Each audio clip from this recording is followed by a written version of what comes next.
Sa huling pagkakataon ay binisita niya ang kanyang pamilya. Isang araw ang pamilyang ito ay may nakitang shadow sa kanilang door. At ito ay unti-unting naglalaho. Pinaniniwalaan nila na ito ang kanilang alagang aso na kamamatay lamang. Buti na lamang ay na-record nila ito. At ito na nga ang sumunod na mga pangyayari.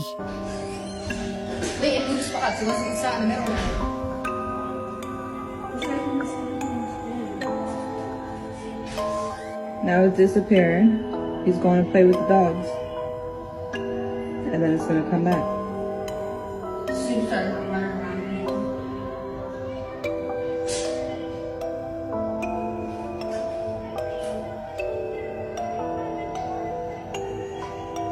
It's coming back.